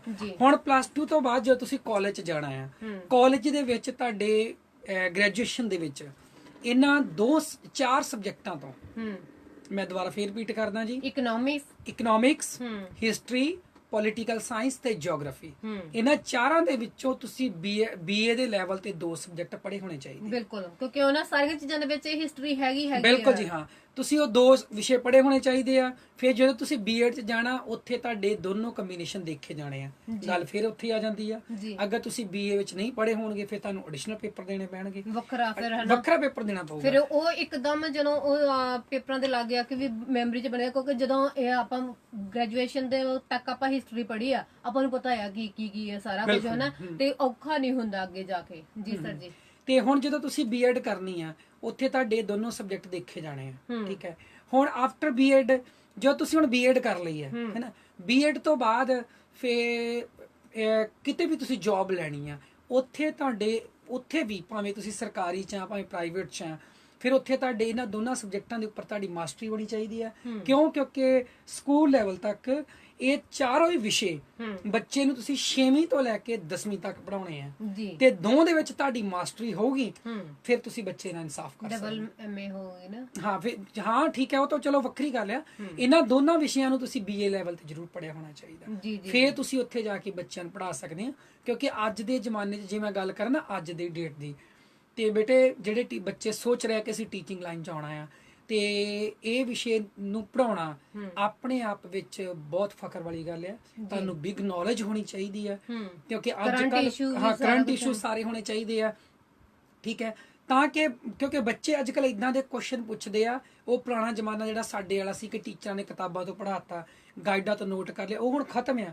ਹੁਣ ਬੱਚੇ ਹਰ ਚੀਜ਼ ਨੂੰ ਪ੍ਰੈਜ਼ੈਂਟ ਨਾਲ ਜੋੜ ਕੇ, ਇੱਕ ਸ਼ਬਦ ਵੀ ਵਿੱਚੋਂ ਨਹੀਂ ਸਮਝ ਆਉਂਦਾ ਉਹਦਾ ਵੀ ਪੁੱਛਦੇ, ਬਿਲਕੁਲ ਹਾਂ ਉਹਦਾ ਵੀ ਪੁੱਛਦੇ ਆ। ਹੁਣ ਮੈਂ ਇੱਥੇ ਤੁਹਾਨੂੰ ਦੱਸਦਾ ਆ, ਤੁਸੀਂ ਨਾ ਜਿਹੜੀ ਮਰਜ਼ੀ ਬੋਰਡ ਦੀ ਕਿਤਾਬ ਚੱਕ ਲਓ 10ਵੀਂ ਦੀ, ਭਾਵੇਂ ਸੀਬੀਐਸਈ ਆ, ਭਾਵੇਂ ਆਈਸੀਐਸਈ ਆ, ਭਾਵੇਂ ਪੰਜਾਬ ਸਕੂਲ ਐਜੂਕੇਸ਼ਨ ਬੋਰਡ ਦੀ ਕਿਤਾਬ ਆ, ਉਹਦੇ ਵਿੱਚ ਨਾ ਇੱਕ ਗੱਲ ਆਉਂਦੀ ਆ ਕਿ ਜ਼ਿਲ੍ਹਿਆਂਵਾਲੇ ਬਾਗ ਦਾ ਕਾਂਡ ਜਾਂ event of Jallianwala Bagh, incident of Jallianwala Bagh, ਇਦਾਂ ਕਰਕੇ ਅੰਗਰੇਜ਼ੀ ਚ ਆਉਂਦਾ, ਭਾਸ਼ਾਵਾਂ ਦੇ ਵਿੱਚ ਆਉਂਦਾ। ਹਾਂ, ਪਰ ਤੁਸੀਂ ਕਿਤੇ ਵੀ ਉਹ ਪੜ੍ਹਿਆ ਨਹੀਂ ਦੇਖੋਗੇ ਕਿ ਜ਼ਿਲ੍ਹਿਆਂਵਾਲੇ ਬਾਗ ਨੂੰ ਜ਼ਿਲ੍ਹਿਆਂਵਾਲਾ ਬਾਗ ਕਿਉਂ ਕਿਹਾ ਜਾਂਦਾ। ਅਗਰ ਤੁਸੀਂ ਉਹ ਗ੍ਰੈਜੂਏਸ਼ਨ ਲੈਵਲ 'ਚ ਪੜ੍ਹਿਆ ਹੋਇਆ ਆ, ਮੇਰੇ ਨਾਲ ਖੁਦ ਨਾਲ ਹੋਈ ਸੀ ਇਹ ਗੱਲ ਹੈ ਨਾ, ਕਿ ਕਿਉਂਕਿ ਬੱਚੇ, ਮੈਂ ਤੁਹਾਨੂੰ ਪਹਿਲਾਂ ਦੱਸਿਆ ਕਿ ਹੁਣ ਉਹ ਪੁਰਾਣਾ ਸਿਸਟਮ ਨਹੀਂ ਹੈਗਾ, ਕੰਪਿਊਟਰ ਆ, ਬਿਲਕੁਲ ਬੱਚੇ ਕੰਪਿਊਟਰ ਆ। ਬੱਚੇ ਨੇ ਮੈਨੂੰ ਸਵਾਲ ਕੀਤਾ, ਮੈਂ ਉਹ ਪੜ੍ਹਿਆ ਹੋਇਆ ਸੀ, ਮੈਂ ਉਹਨੂੰ ਦੱਸ ਦਿੱਤਾ, ਠੀਕ ਆ। ਇਸ ਲਈ ਤੁਸੀਂ ਬੈਚਲਰ ਲੈਵਲ ਤੇ ਉਹਨਾਂ 'ਚੋਂ 2 ਸਬਜੈਕਟ ਜ਼ਰੂਰ ਪੜ੍ਹੇ ਹੋਣੇ ਚਾਹੀਦੇ, ਫਿਰ ਤੁਸੀਂ ਟੀਚਰ ਬਣ ਸਕਦੇ ਆ। ਲੋ ਜੀ, ਤੇ ਜਿਹੜੇ ਕਹਿੰਦੇ ਨਾ ਕਿ ਅਸੀਂ ਅਧਿਆਪਕ ਖਿੱਤੇ ਵੱਲ ਨੂੰ ਜਾਣਾ ਆ ਹੁਣ, ਤੇ ਕਿਉਂਕਿ ਵੱਖ-ਵੱਖ ਲਾਈਨਾਂ ਨੇ ਨਾ, ਤੇ ਅਸੀਂ ਇਹੀ ਦੱਸਣ ਦੀ ਕੋਸ਼ਿਸ਼ ਕਰ ਰਹੇ ਹਾਂ ਤੁਹਾਨੂੰ ਕਿ ਤੁਹਾਨੂੰ ਜਦੋਂ ਤੁਸੀਂ ਚੋਣ ਕਰਦੇ ਹੋ, ਪਲੱਸ 1 ਦੇ ਵਿੱਚ ਚੋਣ ਕਰਦੇ, ਪਲੱਸ 2 ਦੇ ਵਿੱਚ ਚੋਣ ਕਰਦੇ ਆ, ਉਦੋਂ ਕਿਤੇ ਨਾ ਕਿਤੇ ਇਹ ਸਾਰੀਆਂ ਚੀਜ਼ਾਂ ਜਿਹੜੀਆਂ ਆ ਉਖੜ ਜਾਂਦੀਆਂ ਨਾ, ਤੇ ਪਹਿਲਾਂ ਨੌਲੇਜ ਜ਼ਰੂਰ ਹੋਣੀ ਚਾਹੀਦੀ। ਅਸੀਂ ਇਹ ਕਰ ਰਹੇ ਹਾਂ ਕਿਉਂਕਿ ਹੁਣ ਇਹਨਾਂ ਦਿਨਾਂ 'ਚ ਬੱਚੇ ਫ੍ਰੀ ਨੇ, ਉਹ ਸੋਚ ਸਕਦੇ ਨੇ ਕਿ ਗਾਂ ਅਸੀਂ ਕੀ ਕਰਨਾ। ਜਿਨ੍ਹਾਂ ਨੇ 10ਵੀਂ ਕੀਤੀ ਆ, ਜਿਨ੍ਹਾਂ ਨੇ +2 ਕੀਤੀ ਆ, ਉਹ ਅੱਗੇ ਇਹਨਾਂ ਸਬਜੈਕਟਾਂ ਨੂੰ ਲੈ ਕੇ ਵੀ ਅਸੀਂ ਆ ਪੜ੍ਹਿਆ ਤਾਂ ਅਸੀਂ ਜੇ ਕੁਝ ਕਰਨਾ ਚਾਹੁੰਦੇ ਆ ਨਾ ਤਾਂ ਕਿਉਂਕਿ ਪ੍ਰਾਈਵੇਟ ਸਕੂਲ ਬਹੁਤ ਖੁੱਲ ਗਏ ਨੇ ਹਨਾ। ਸਰਕਾਰੀ ਸਕੂਲ ਤੇ ਜਿਹੜੇ ਹੈਗੇ ਆ ਉਹਨਾਂ ਵਿੱਚ ਵੀ ਤੁਸੀਂ ਜਾ ਸਕਦੇ ਹੋ, ਪਰ ਪੜ੍ਹਾਈ ਕਰਦੇ ਕਰਦੇ ਬਹੁਤ ਕੁਝ ਸਿੱਖ ਰਹੇ ਹੋ ਤੁਸੀਂ, ਤੇ ਸਿੱਖਣ ਦੇ ਲਈ ਕਦੇ ਵੀ ਦਰਵਾਜ਼ੇ ਜਿਹੜੇ ਬੰਦ ਨਹੀਂ, ਤੇ ਤੁਸੀਂ ਬਹੁਤ ਕੁਝ ਹੋਰ ਵੀ ਗਾਂ ਸਿੱਖ ਸਕਦੇ ਹੋ। ਸਰ ਜੀ ਹਿਸਟਰੀ ਦਾ ਹੋ ਗਿਆ ਹਨਾ, ਹੁਣ ਮੈਂ ਮਿਊਜ਼ਿਕ ਤੇ ਜਾਣਾ ਚਾਹੁੰਦੀ, ਮੇਰਾ ਬੜਾ ਸ਼ੌਂਕ ਆ ਨਾ। ਮੈਂ ਜਿੱਦਾਂ ਕਹਿੰਦੇ ਨੇ ਬਾਥਰੂਮ ਸਿੰਗਰ ਵੀ ਕਹਿ ਸਕਦੇ ਆਪਾਂ ਨਾ, ਘਰੇ ਮੇਰਾ ਦਿਲ ਕਰਦਾ ਮੈਂ ਗਾਉਂਦੀ ਰਵਾਂ ਤੇ ਕਿਸੇ ਨੂੰ ਵੀ ਸੁਣਾਵਾਂ ਹਨਾ, ਤੇ ਬੱਚਿਆਂ ਨੂੰ ਵੀ ਕੁਝ ਸਿਖਾਵਾਂ। ਮੇਰਾ ਵੱਖਰਾ ਇਹ ਚੀਜ਼ ਹੈ ਕਿ ਮੈਂ ਕਿਸੇ ਟੀਚਰ ਨੂੰ ਦੇਖਿਆ ਬਹੁਤ ਪਿਆਰਾ ਗਾ ਰਹੇ ਨੇ ਨਾ, ਤੇ ਉਹਨਾਂ ਵਾਂਗੂ ਮੈਂ ਵੀ ਬੱਚਿਆਂ ਨੂੰ ਸਿਖਾਵਾਂ, ਉਹਨਾਂ ਵਾਂਗੂ ਪਿਆਰ ਦੇ ਨਾਲ ਸਭ ਨਾਲ ਗੱਲ ਕਰਾਂ। ਹੁਣ ਮਿਊਜ਼ਿਕ ਟੀਚਰ ਬਣਨ ਦੇ ਲਈ, ਮਿਊਜ਼ਿਕ ਪ੍ਰੋਫੈਸਰ ਬਣਨ ਦੇ ਲਈ ਸਾਨੂੰ ਕਿਹੜੇ ਵਿਸ਼ੇ ਤੇ ਕਿਵੇਂ ਅਸੀਂ ਇੱਧਰ ਨੂੰ ਪਹੁੰਚੀਏ ਤੇ ਫਿਰ ਗਾਂ ਦੀ ਗਾਂ। ਹਾਂਜੀ ਦੇਖੋ ਜੀ, ਪਹਿਲੇ ਨੰਬਰ ਤੇ ਤਾਂ ਜਿਹੜੇ ਮਿਊਜ਼ਿਕ ਟੀਚਰ ਆ ਜੀ, ਤੁਸੀਂ ਪਹਿਲੇ ਨੰਬਰ ਤੇ ਤਾਂ ਮੈਂ ਤਾਂ ਕੋਸ਼ਿਸ਼ ਕਰੂੰਗਾ ਕਿ ਅਗਰ ਪੇਰੈਂਟਸ ਜਿੰਨੇ ਵੀ ਸੁਣਦੇ ਪਏ ਆ ਵੀ ਅਗਰ ਤੁਹਾਡਾ ਬੱਚਾ ਮਿਊਜ਼ਿਕ ਜਾਣਾ ਚਾਹੁੰਦਾ ਆ, ਤੁਸੀਂ ਉਹਨੂੰ +1 2 ਚ ਮਿਊਜ਼ਿਕ ਰਖਾ ਦਿਓ ਜੀ, ਠੀਕ ਹੈ। ਆਮ ਵਧੀਆ ਸਕੂਲਾਂ 'ਚ ਸਾਰਿਆਂ 'ਚ, ਆਪਣੇ ਏਰੀਏ 'ਚ, ਸਾਡੇ ਸਕੂਲ 'ਚ ਵੀ ਸਾਰਿਆਂ ਸਕੂਲਾਂ ਦੇ ਵਿੱਚ ਮੋਸਟਲੀ ਮਿਊਜ਼ਿਕ ਨੂੰ ਇੱਕ ਵਿਸ਼ੇ ਦੇ ਤੌਰ ਤੇ ਪੜਾਇਆ ਜਾਂਦਾ। ਅਸੀਂ ਵੀ ਪੜਾਉਂਦੇ, ਮੈਨੂੰ ਮਾਣ ਹੈ ਇਸ ਗੱਲ ਦਾ ਕਿ ਬਹੁਤ ਅੱਛੇ ਕੁਆਲੀਫਾਈਡ ਟੀਚਰ ਨੇ ਸਾਡੇ ਕੋਲ। ਅਸੀਂ ਸਕੂਲ ਲੈਵਲ ਤੇ ਬੱਚੇ ਨੂੰ ਮਿਊਜ਼ਿਕ ਪੜਾਉਂਦੇ ਆ, ਕੋਈ ਸ਼ੱਕ ਨਹੀਂ। ਬਤੌਰ ਹੈ ਜੇ ਤੁਸੀਂ ਮਿਊਜ਼ਿਕ ਟੀਚਰ ਬਣਨਾ ਆ ਹੈਨਾ, ਤੇ ਉਹਦੇ ਲਈ ਤੁਸੀਂ +1 2 ਚ ਮਿਊਜ਼ਿਕ ਪੜੋ, ਤੁਹਾਨੂੰ ਬੇਸਿਕ ਚੀਜ਼ਾਂ ਸਮਝ ਲੱਗਣਗੀਆਂ। ਬਿਲਕੁਲ। ਫਿਰ ਤੁਸੀਂ ਗ੍ਰੈਜੂਏਸ਼ਨ ਦੇ ਵਿੱਚ ਮਿਊਜ਼ਿਕ ਪੜਿਆ ਹੋਣਾ ਚਾਹੀਦਾ, ਤੇ ਮਿਊਜ਼ਿਕ ਨੂੰ 2 ਟਰਮ ਦੇ ਵਿੱਚ ਕਨਵਰਟ ਕੀਤਾ ਜਾਂਦਾ। ਇੱਕ ਹੁੰਦਾ ਆ ਵੋਕਲ ਤੇ ਇਨਸਟਰੂਮੈਂਟ। ਤੁਸੀਂ ਕੋਈ ਵੀ ਸਬਜੈਕਟ ਲੈ ਸਕਦੇ ਹੋ ਇਹਦੇ ਵਿੱਚੋਂ, ਦੋਨਾਂ ਮਿਊਜ਼ਿਕ ਦੇ ਵਿੱਚੋਂ ਇੱਕ ਲੈ ਸਕਦੇ ਹੋ ਤੁਸੀਂ, ਠੀਕ ਹੈ। ਤੇ ਉਹ ਲੈ ਕੇ ਅਗਰ ਤੁਸੀਂ ਗ੍ਰੈਜੂਏਸ਼ਨ ਕੀਤੀ ਆ ਤੇ ਫਿਰ ਤੁਸੀਂ ਬੀਐਡ ਵੀ ਕਰ ਸਕਦੇ ਆ। ਬੀਐਡ ਵਿੱਚ ਵੀ ਬਤੌਰ ਹੈ ਜੇ ਟੀਚਿੰਗ ਸਬਜੈਕਟ ਮਿਊਜ਼ਿਕ ਨੂੰ ਤੁਸੀਂ ਲੈ ਸਕਦੇ। ਮੈਂ ਤਾਂ ਇਹੀ ਰეკਮੈਂਡ ਕਰੂੰਗਾ, ਮੈਂ ਇਹ ਨਹੀਂ ਰეკਮੈਂਡ ਕਰੂੰਗਾ ਸਿੱਧਾ ਹੀ ਕਿ ਤੁਸੀਂ ਐਮਏ ਕਰਕੇ ਸਿੱਧਾ ਸਕੂਲ 'ਚ ਜਾਓ, ਇਹਦੇ ਨਾਲ ਤੁਹਾਡਾ ਫਿਊਚਰ ਖਰਾਬ ਹੁੰਦਾ ਹੈ। ਤੁਸੀਂ ਬੀਐਡ, ਤੁਹਾਡਾ ਜਿਹੜਾ ਕੈਰੀਅਰ ਉੱਥੇ ਹੀ ਰਹਿ ਜਾਂਦਾ, ਤੁਸੀਂ ਗਾਂ ਵੱਧਦੇ ਨਹੀਂ। ਜੇ ਤੁਸੀਂ ਬੀਏ ਤੱਕ ਮਿਊਜ਼ਿਕ ਪੜਿਆ ਆ ਹਨਾ, ਚਾਹੇ ਕੋਈ ਵੀ ਪੜਿਆ, ਵੋਕਲ ਜਾਂ ਇੰਸਟਰੂਮੈਂਟ ਜਿਹੜਾ ਵੀ ਤੁਸੀਂ ਕੀਤਾ ਆ, ਉਹ ਤੁਹਾਡੇ ਸ਼ੌਂਕ ਤੇ ਡਿਪੈਂਡ ਕਰਦਾ ਆ, ਤੇ ਤੁਸੀਂ ਉਹਦੇ ਨਾਲ ਬੀਐਡ ਜ਼ਰੂਰ ਕਰੋ। ਤੇ ਮੈਂ ਜੇਕਰ ਆਪਣੇ ਪੰਜਾਬ ਦੀ ਗੱਲ ਕਰਾਂ ਹੈਨਾ, ਮੈਂ ਤਾਂ ਇਹ ਰეკਮੈਂਡ ਕਰੂੰਗਾ ਵੀ ਜੇ ਤੁਸੀਂ ਮਿਊਜ਼ਿਕ ਕੋਈ ਵੀ ਪੜਿਆ ਆ ਨਾਲ ਬੀਏ ਦੇ ਵਿੱਚ, ਤੁਸੀਂ ਉਹਦੇ ਨਾਲ ਪੰਜਾਬੀ ਜ਼ਰੂਰ ਕਰੋ। ਉਹਦਾ ਇੱਕ ਦੂਸਰਾ ਪੱਖ ਆ ਜਾਂਦਾ ਨਾਲ, ਕਿਉਂਕਿ ਤੁਹਾਨੂੰ ਸਾਹਿਤ ਦੀ ਸਮਝ ਲੱਗ ਜਾਂਦੀ ਹੈ। ਅਗਰ ਤੁਸੀਂ ਪੰਜਾਬੀ ਤੇ ਮਿਊਜ਼ਿਕ ਦੇ ਨਾਲ ਤੁਹਾਡਾ ਕੰਬੀਨੇਸ਼ਨ ਆ ਹਨਾ, ਲੈਂਗੁਏਜ ਦੇ ਨਾਲ, ਕੋਈ ਵੀ ਹੋ ਸਕਦੀ, ਹਿੰਦੀ ਵੀ ਹੋ ਸਕਦੀ ਹੈ, ਕੁਝ ਲੋਕ ਹਿੰਦੀ ਪਸੰਦ ਕਰਦੇ ਆ ਹਨਾ, ਹਿੰਦੀ ਵੀ ਹੋ ਸਕਦੀ, ਲੈਂਗੁਏਜ ਪਲੱਸ ਮਿਊਜ਼ਿਕ, ਤੁਹਾਡਾ ਕੰਬੀਨੇਸ਼ਨ ਹੈਗਾ ਬੀਐਡ ਵਿੱਚ, ਤੁਹਾਨੂੰ ਆਰਾਮ ਨਾਲ ਜੌਬ ਮਿਲ ਜਾਣੀ ਹੈ, ਆਰਾਮ ਦੇ ਨਾਲ ਜੌਬ ਮਿਲ ਜਾਣੀ ਹੈ। ਤੇ ਇੱਕ ਮੈਂ ਗੱਲ ਹੋਰ ਦੱਸ ਦਿਆਂ ਜੀ, ਮਿਊਜ਼ਿਕ ਵਾਲਿਆਂ ਦਾ ਟੈਟ ਨਹੀਂ ਹੁੰਦਾ, ਇਸ ਗੱਲ ਦਾ ਖਿਆਲ ਰੱਖਿਓ। ਟੈਟ ਇੱਕ ਬਹੁਤ ਹਾਰਡ ਐਗਜ਼ਾਮ ਹੈ, ਠੀਕ ਹੈ। ਮਿਊਜ਼ਿਕ ਦੇ ਵਿੱਚ ਉਹ ਨਹੀਂ, ਮਿਊਜ਼ਿਕ ਵਾਲਿਆਂ ਦਾ ਨਹੀਂ ਹੁੰਦਾ ਉਹ ਜੀ। ਹਾਂ, ਮਿਊਜ਼ਿਕ ਵਾਲਿਆਂ ਦਾ ਇੱਕ ਵੱਖਰਾ ਪੇਪਰ ਹੁੰਦਾ ਹੈ। ਤੇ ਸਰ ਜੀ ਪਰ ਇਹਦੇ ਵਿੱਚ ਮੈਂ ਸੁਣਿਆ ਕਿ ਨੈਟ ਦਾ ਪੇਪਰ ਹੁੰਦਾ ਹੈ। ਨਹੀਂ ਹੁੰਦਾ, ਉਹ ਕਾਲਜ ਦੇ ਵਿੱਚ ਲੈਕਚਰਰ ਲੱਗਣ ਦੇ ਲਈ ਹੈ ਨਾ। ਮੈਂ ਟੀਚਰ ਦੀ ਗੱਲ ਕਰ ਰਿਹਾ। ਕਾਲਜ ਦੇ ਵਿੱਚ ਤੁਸੀਂ ਬਤੌਰ ਐਜ ਲੈਕਚਰਰ ਲੱਗਣਾ ਨਾ, ਫਿਰ ਤੁਸੀਂ ਮਾਸਟਰ ਕੀਤੀ ਹੋਣੀ ਚਾਹੀਦੀ ਮਿਊਜ਼ਿਕ ਦੇ ਵਿੱਚ, ਐਮਏ ਕੀਤੀ ਹੋਣੀ ਚਾਹੀਦੀ ਆ। ਤੇ ਤੁਸੀਂ ਤੁਹਾਡੇ, ਮੈਂ ਤਾਂ ਕਹੂੰਗਾ, ਮੈਂ ਹਰ ਵਾਰੀ ਇਹੀ ਬੱਚਿਆਂ ਨੂੰ ਕਹਿੰਦਾ, ਕਦੀ ਵੀ ਇਹ ਨਾ ਸੋਚ ਕੇ ਚੱਲੋ ਮੈਂ 45 ਜਾਂ ਮੈਂ 40 ਜਾਂ 50%, ਤੁਸੀਂ ਫਸਟ ਡਿਵੀਜ਼ਨ ਰੱਖੋ ਕਿ ਮੈਂ ਐਮਏ ਫਸਟ ਡਿਵੀਜ਼ਨ ਚ ਹੀ ਹੋਣੀ ਚਾਹੀਦੀ ਹੈ। ਬਿਲਕੁਲ, ਉਹਦੇ ਨਾਲ ਤੁਹਾਡਾ ਬੇਸ, ਉਹਦੇ ਨਾਲ ਬੇਟੇ ਤੁਹਾਡੀ ਜਿਹੜੀ ਹੈ ਨਾ ਇੱਕ ਉਹ ਡਿਗਰੀ ਦੀ ਵੈਲਿਊ ਬਣਦੀ ਹੈ।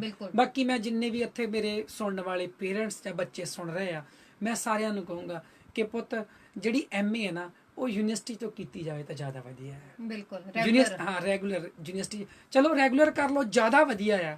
ਜੇ ਤੁਸੀਂ ਕੋਰਸਪੋਂਡੈਂਸ ਵੀ ਕਰਨਾ ਚਾਹੁੰਦੇ ਆ ਤੇ ਯੂਨੀਵਰਸਿਟੀ ਕੈਂਪਸ ਤੋਂ ਕਰੋ, ਕਿਉਂਕਿ ਤੁਹਾਨੂੰ ਫਿਰ ਉੱਥੇ ਜ਼ਿਆਦਾ ਮਾਹਰ ਬੰਦੇ ਮਿਲਦੇ ਆ, ਤੇ ਉਹਦੇ ਨਾਲ ਤੁਹਾਡੀ ਵੈਲਿਊ ਜਿਹੜੀ ਜ਼ਿਆਦਾ ਬਣਦੀ, ਤੁਹਾਨੂੰ ਬਹੁਤ ਕੁਝ ਗੇਨ ਹੁੰਦਾ, ਤੁਹਾਨੂੰ ਉੱਥੋਂ ਬੜੀ ਨੌਲੇਜ ਮਿਲਦੀ ਤੁਹਾਨੂੰ ਉੱਥੋਂ ਨਾ। ਫਿਰ ਤੁਸੀਂ ਐਮਏ ਕਰ ਲੈਨੇ ਮਿਊਜ਼ਿਕ ਦੇ ਵਿੱਚ, ਉਹ ਵੀ ਉੱਥੇ ਵੀ ਉਹੀ ਮੈਟਰ ਆ ਜਾਂਦਾ, ਜਿਹੜੇ ਮਰਜ਼ੀ ਮਿਊਜ਼ਿਕ 'ਚ ਕਰ ਲਓ, ਦੋਨੋਂ ਤਰ੍ਹਾਂ ਦਾ ਮਿਊਜ਼ਿਕ ਹੈ ਨਾ।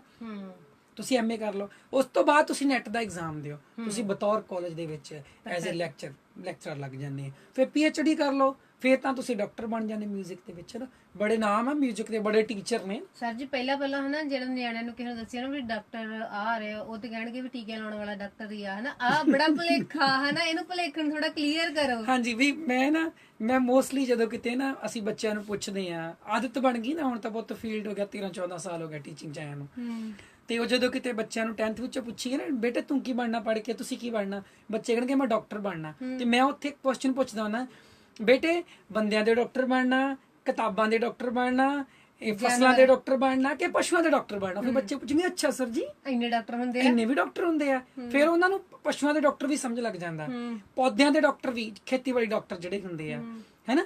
ਤੇ ਉਹ ਕਹਿਣਗੇ ਸਰ ਜੀ ਕਿਤਾਬਾਂ ਦੇ ਵੀ ਡਾਕਟਰ ਹੁੰਦੇ ਆ। ਆ ਕਿਹੜੇ ਡਾਕਟਰ? ਇਹ ਕੀ? ਫਿਰ ਮੈਂ ਉਹਨਾਂ ਨੂੰ ਕਹਿੰਦਾ ਪੁੱਤ PhD, ਕਿ ਜਦੋਂ ਤੁਸੀਂ PhD ਕਰ ਲੈਂਦੇ ਆ ਨਾ, ਫਿਰ ਤੁਸੀਂ ਕਿਸੇ ਵੀ ਵਿਸ਼ੇ ਦੇ ਵਿੱਚ ਜਦੋਂ PhD ਕਰ ਲੈਂਦੇ ਆ ਤੁਸੀਂ, ਫਿਰ ਉਹੀ ਅਸੀਂ ਪੰਜਾਬੀ ਦੀ ਸਿੱਧੀ ਜਿਹੀ ਲੈਂਗੁਏਜ ਆ ਕਿ ਤੁਸੀਂ ਕਿਤਾਬਾਂ ਦੇ ਡਾਕਟਰ ਬਣ ਜਾਂਦੇ ਆ। ਪਹਿਲਾਂ ਡਾਕਟਰ ਬਣਨ ਦਾ ਭਾਵ ਆ ਕਿ ਤੁਹਾਨੂੰ ਇੱਕ ਥੀਮ ਮਿਲਦਾ, ਇੱਕ ਵਿਸ਼ਾ ਮਿਲਦਾ, ਉਸ ਵਿਸ਼ੇ ਤੇ ਪੂਰੀ ਖੋਜ ਕਰਕੇ ਤੁਸੀਂ ਐਡੀ ਸਾਰੀ ਕਿਤਾਬ ਇੱਕ ਦੇਣੀ ਹੁੰਦੀ ਹੈ। ਬਿਲਕੁਲ ਜੀ, ਇੱਕ ਥੀਸਿਸ ਅਸੀਂ ਉਹਨੂੰ ਕਹਿੰਦੇ ਆ। ਤੁਸੀਂ ਉਹ ਬੇਟੇ ਚਲੋ ਸੁਣ ਲਓ, MA ਤੋਂ ਬਾਅਦ ਤੁਸੀਂ ਜਿੱਦਾਂ ਨੈਟ ਕਲੀਅਰ ਕਰ ਲੈਂਦੇ ਆ, ਹੈਨਾ। ਹੁਣ ਤਾਂ ਇਦਾਂ ਵੀ ਹੈਗਾ ਕਿ ਨੈਟ ਕਲੀਅਰ ਕੀਤੇ ਵਾਲੇ PhD ਕਰ ਸਕਦੇ, ਪਰ ਕੁਝ ਯੂਨੀਵਰਸਿਟੀਆਂ 'ਚ ਡਾਇਰੈਕਟ MA ਤੋਂ ਬਾਅਦ ਵੀ PhD ਵਿੱਚ ਐਡਮਿਸ਼ਨ ਮਿਲ ਜਾਂਦੀ ਆ, ਪਰ ਉਹਦੇ ਲਈ ਨੈਟ ਫਿਰ ਬਾਅਦ 'ਚ ਕਲੀਅਰ ਕਰਨਾ ਜ਼ਰੂਰੀ ਹੁੰਦਾ।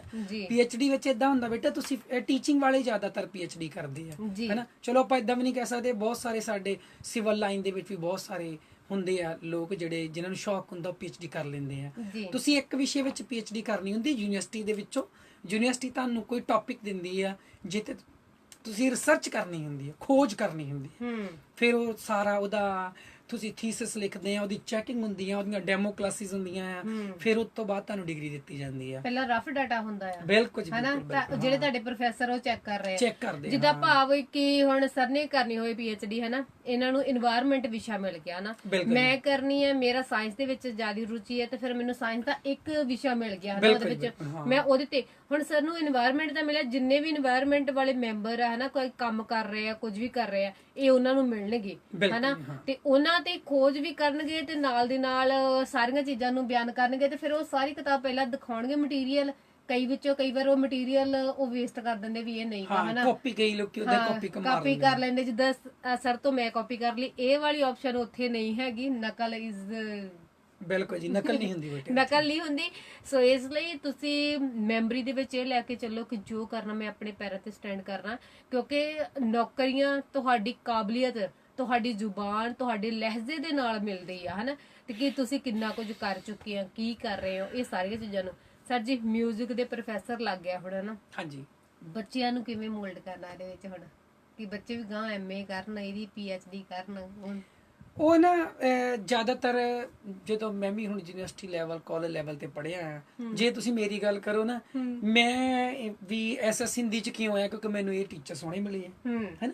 ਮੈਨੂੰ ਮੋਟੀਵੇਟ ਪਹਿਲਾਂ ਸ਼ੁਰੂਆਤ ਤੋਂ ਹੀ ਇਹ ਸ਼ੁਰੂਆਤ ਤੋਂ ਹੀ ਹੋ ਜਾਂਦਾ। ਇਹ ਨਾ ਬੱਚੇ ਜਦੋਂ ਸਕੂਲ, ਮੈਂ ਇਸੇ ਲਈ ਜਦੋਂ ਸਾਡੀਆਂ ਨਾ ਟੀਚਰ ਮੀਟਿੰਗਸ ਹੁੰਦੀਆਂ, ਮੈਂ ਹਮੇਸ਼ਾ ਬੱਚਿਆਂ ਨੇ ਹੀ ਕਹਿਣਾ ਹੁੰਦਾ ਕਿ ਜੇ ਕੋਈ ਬੰਦਾ ਨਾ ਤੁਹਾਡੇ ਸਬਜੈਕਟ ਵਿੱਚ ਮਾਸਟਰ ਬਣ ਗਿਆ ਕਿ ਤੁਹਾਡੀ ਟੀਚਿੰਗ ਸਫਲ ਹੈ। ਕੀ ਬਾਤ ਆ, ਸਹੀ ਹੈ ਨਾ। ਜੇ ਕਿਤੇ ਬੱਚੇ ਨੇ ਤੁਹਾਡੀ ਕਾਪੀ ਕੀਤਾ ਤੁਹਾਨੂੰ, ਤੇ ਉਹ ਤੁਹਾਡੇ ਵਰਗਾ ਬਣਦਾ, ਇਹਦਾ ਮਤਲਬ ਤੁਹਾਡੀ ਟੀਚਿੰਗ ਕਾਪੀ ਕਰਦੇ ਨੇ ਨਿਆਣੇ। ਹਾਂ, ਕਰਦੇ ਜੀ, ਬਿਲਕੁਲ ਕਰਦੇ ਆ। ਇੱਕ ਚੀਜ਼ ਵੱਖਰੀ ਹੈ ਕਿ ਹੁਣ ਉਹ ਤੁਹਾਡੇ ਕਿਸ ਐਂਗਲ ਨੂੰ ਲੈ ਰਿਹਾ ਨਾ, ਮਤਲਬ ਤੁਹਾਡੀ ਮਤਲਬ ਬੱਚਿਆਂ ਨੂੰ ਡਾਂਟਣ ਵੱਲ ਨੂੰ ਲੈ ਰਹੇ ਆ। ਕਈ ਬੱਚੇ ਕਹਿਣਗੇ ਮੈਂ ਫਲਾਣੇ ਵਰਗੇ ਟੀਚਰ ਬਣਨਾ, ਹਨਾ, ਕਈ ਇੱਥੇ ਵੀ ਕਾਲਜ ਦੇ ਵਿੱਚ ਵੀ ਹੈਗੇ, ਤੇ ਕਈ ਕਹਿਣਗੇ ਮੈਂ ਕੁਲਵਿੰਦਰ ਸਰ ਵਰਗਾ ਬਣਨਾ। ਕਿਉਂ? ਸਰ ਬੜੇ ਡਿਸਪਲਿਨ ਨਾਲ ਪੜਾਉਂਦੇ ਆ ਨਾ, ਸਰ ਦੀ ਵੌਇਸ ਬਹੁਤ ਪਿਆਰੀ ਹੈ ਨਾ, ਮੈਂ ਏਦਾਂ ਪੜਨਾ।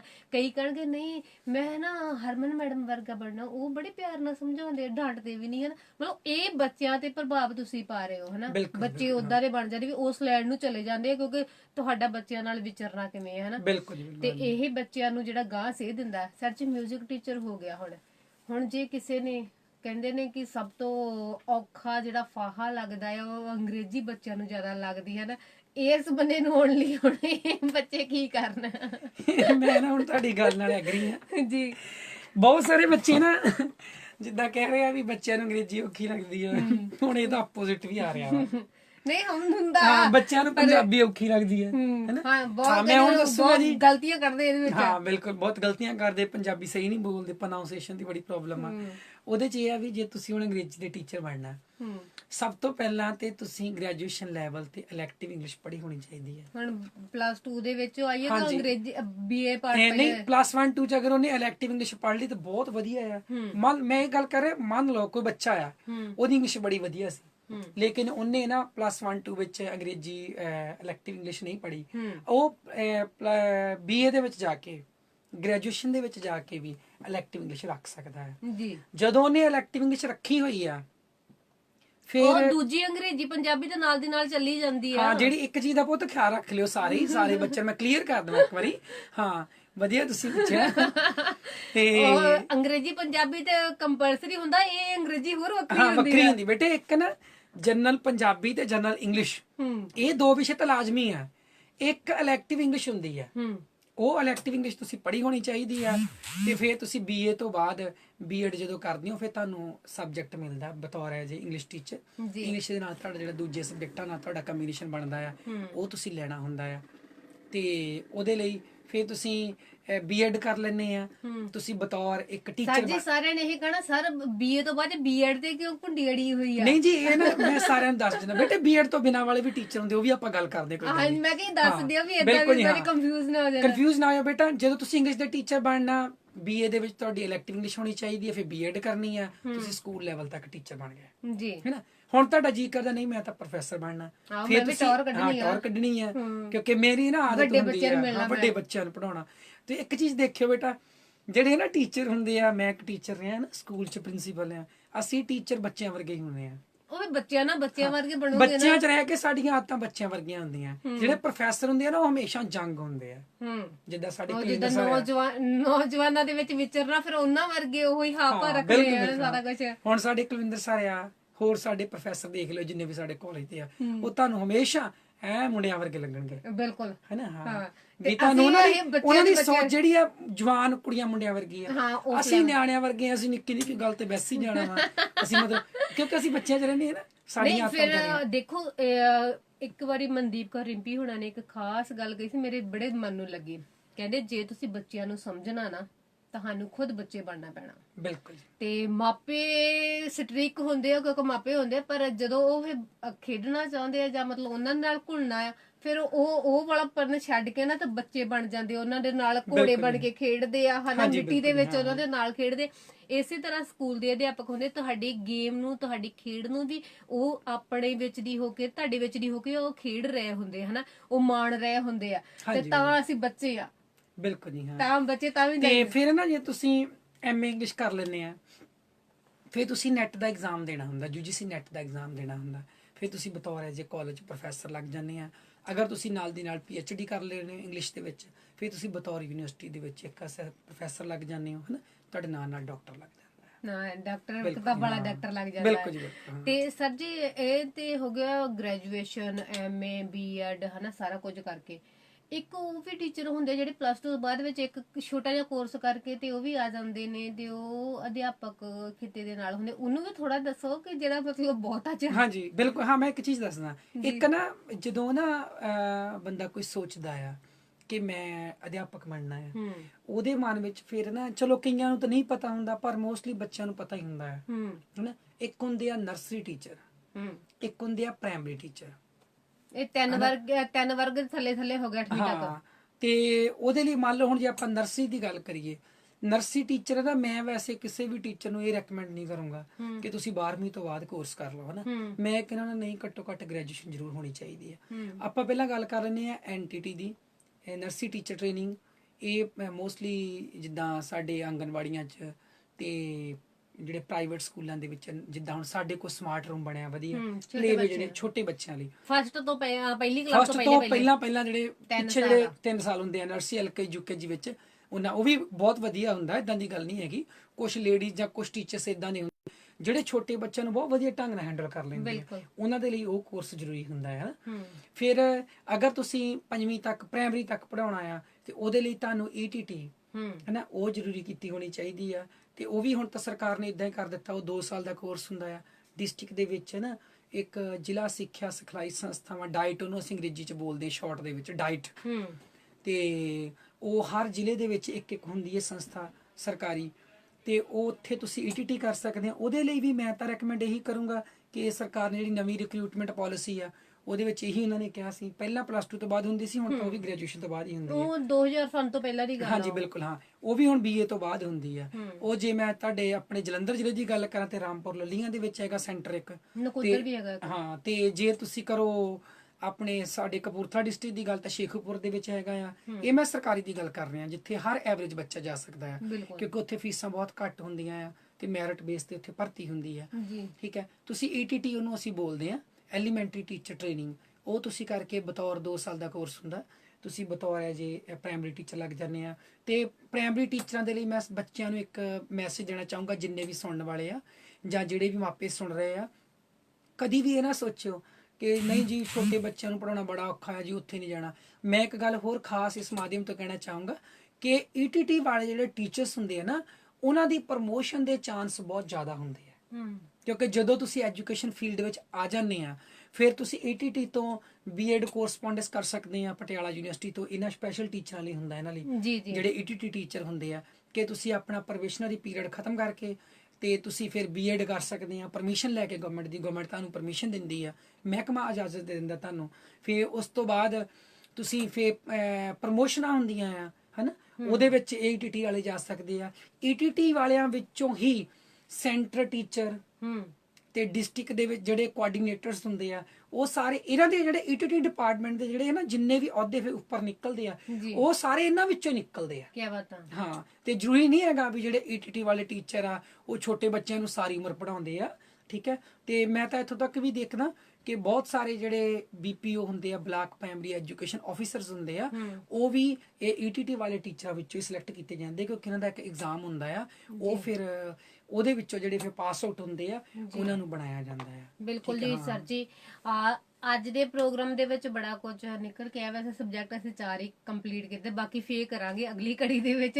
ਬਿਲਕੁਲ ਜੀ, ਆਪਣਾ ਆਰਟ ਵੀ ਰਹਿ ਗਿਆ। ਹਾਂ, ਸਾਰੀਆਂ ਚੀਜ਼ਾਂ ਰਹਿ ਗਈਆਂ ਕਿਉਂਕਿ ਕੰਪਿਊਟਰ ਵਾਲੇ ਰਹਿ ਗਏ, ਆਰਟ ਬਹੁਤ ਕੁਝ ਪਿਆ ਜੀ ਹਜੇ। ਸਰ ਜੀ ਟੈਨਸ਼ਨ ਨਾ ਲਓ, 2 ਮਹੀਨੇ ਇੱਥੇ ਦੇ ਹਰ ਸੋਮਵਾਰ ਤੁਸੀਂ ਕਾਉਂਸਲਿੰਗ ਬਾਰੇ ਗੱਲ ਸੁਣ ਸਕਦੇ ਹੋ ਕਿ ਮਤਲਬ ਜੇ ਅਸੀਂ ਪੜ੍ਹਾਈ ਦੇ ਵਿੱਚ ਆਹ ਸਬਜੈਕਟ ਰੱਖੀਏ ਤੇ ਕੀ ਕਰ ਸਕਦੇ, ਜੇ ਮਤਲਬ ਮੈਂ ਆਹ ਬਣਨਾ ਚਾਹੁੰਦਾ ਤੇ ਕੀ ਹਨਾ, ਕਿਉਂਕਿ ਹਜੇ ਇੱਥੇ ਵੀ ਸਰ ਜੀ ਨਾਲ ਦੀ ਨਾਲ ਇਹ ਵੀ ਆ ਕਿ ਜੇ ਮੈਂ ਡਾਕਟਰ ਬਣਨਾ ਚਾਹੁੰਦਾ ਆ ਨਾ, ਉਹਦੇ ਲਈ ਮੇਰੀ ਕਿਹੜੀ ਪੜ੍ਹਾਈ ਆ। ਜੇ ਮੈਂ ਮਤਲਬ ਅਧਿਆਪਕ ਕਿਤੇ ਨਹੀਂ ਹੋਣਾ, ਉਹ ਤਾਂ ਆਪਾਂ ਦੱਸ ਰਹੇ ਹਾਂ। ਬੜੀਆਂ ਚੀਜ਼ਾਂ ਹਜੇ ਹੋਰ ਪੈਂਡਿੰਗ ਪਈਆਂ ਆ। ਕੋਈ ਨਹੀਂ, ਆਉਣ ਵਾਲੇ ਸਮੇਂ ਦੇ ਵਿੱਚ ਤੁਸੀਂ ਲਗਾਤਾਰ ਅਵਤਾਰ ਰੇਡੀਓ ਨੂੰ ਸੁਣਦੇ ਰਹੋ ਤੇ ਫੇਸਬੁੱਕ ਪੇਜ ਤੇ ਵੀ ਤੁਸੀਂ ਅਵਤਾਰ ਰੇਡੀਓ ਦੇ ਪੇਜ ਦੇ ਉੱਤੇ ਵੀ ਸਾਨੂੰ ਸੁਣ ਸਕਦੇ ਹੋ। ਤੇ ਅਸੀਂ ਲਗਾਤਾਰ ਇਹ ਜਿਹੜੀਆਂ ਗੱਲਾਂ ਬਾਤਾਂ ਜਾਰੀ ਰੱਖਾਂਗੇ। ਸਾਡੀ ਕੁਲਵੰਤ ਭੈਣ ਜੀ ਇੱਧਰ ਕਹਿੰਦੇ ਕਿ ਅਮਨਦੀਪ ਜੀ ਬਹੁਤ ਵਧੀਆ ਪ੍ਰੋਗਰਾਮ ਹੁੰਦੇ, ਤੁਹਾਡੇ ਕਾਬਲੇ ਤਾਰੀਫ ਆ, ਪੇਸ਼ਕਾਰੀ ਤੁਹਾਡੀ, ਸ਼ੁਕਰੀਆ ਜੀ ਬਹੁਤ ਬਹੁਤ। ਸੋ ਤੇਜੀ ਭਾਜੀ ਗੁੱਡ ਕਹਿ ਕੇ ਗਏ ਨੇ ਤੇ ਕੁਲਵੰਤ ਕੌਰ ਜੀ ਕਹਿੰਦੇ ਨੇ ਕਿ ਬਹੁਤ ਵਧੀਆ ਪ੍ਰੋਗਰਾਮ, ਕਿਉਂਕਿ ਜਦੋਂ ਖਾਸ ਚੀਜ਼ ਤੁਹਾਡੇ ਮਨ ਨੂੰ ਟੁੰਬਦੀ ਹੈ ਤਾਂ ਫਿਰ ਉਹੀ ਅਸੀਂ ਚੀਜ਼ਾਂ ਲੈ ਕੇ ਆਉਨੇ ਹਨਾ। ਤੇ ਅਸੀਂ ਕੋਸ਼ਿਸ਼ ਕੀਤੀ ਆ ਕਿ ਆ ਫ੍ਰੀ ਟਾਈਮ ਆ ਲੋਕਡਾਊਨ ਦਾ ਹਨਾ, ਉਹਦੇ ਵਿੱਚ ਤੁਹਾਡੀ ਮੈਮਰੀ ਨੂੰ ਸ਼ਾਰਪ ਕਰਦੀ ਹੈ ਕਿ ਅੱਗੇ ਤੁਸੀਂ ਕਿਹੜੀ ਪੜ੍ਹਾਈ ਕਰਨੀ ਆ ਤੇ ਕਿਸ ਕਿੱਤੇ ਨੂੰ ਜਾਣਾ, ਤੁਹਾਡੇ ਸ਼ੌਕ ਨੂੰ ਮੁੱਖ ਰੱਖਦੇ ਆ ਹਨਾ। ਤੇ ਉਹ ਚੀਜ਼ਾਂ ਅਸੀਂ ਬਿਆਨ ਕਰ ਰਹੇ ਹਾਂ। ਤੇ ਅੱਜ ਲਈ ਇੰਨਾ ਹੀ, ਕੱਲ ਮਿਲਦੇ ਆ, ਤਦ ਤੱਕ ਦੇ ਲਈ ਸਾਰਿਆਂ ਨੂੰ ਸਤਿ ਸ਼੍ਰੀ ਅਕਾਲ। ਹੱਸਦੇ ਰਹੋ, ਵਸਦੇ ਰਹੋ, ਖੁਸ਼ ਰਹੋ, ਆਬਾਦ ਰਹੋ ਤੇ ਸੁਣਦੇ ਰਹੋ ਅਵਤਾਰ ਰੇਡੀਓ ਸੀਚੇਵਾਲ। ਤੇ ਛੱਡ ਕੇ ਮੈਂ ਜਾ ਰਹੀ ਹਾਂ ਇੱਕ ਬਹੁਤ ਹੀ ਖੂਬਸੂਰਤ ਕਵਿਸ਼ਰੀ ਦੇ ਨਾਲ, ਤੇ ਮਿਲਦੇ ਹਾਂ ਜੀ ਅਗਲੇ ਭਾਗ ਦੇ ਵਿੱਚ।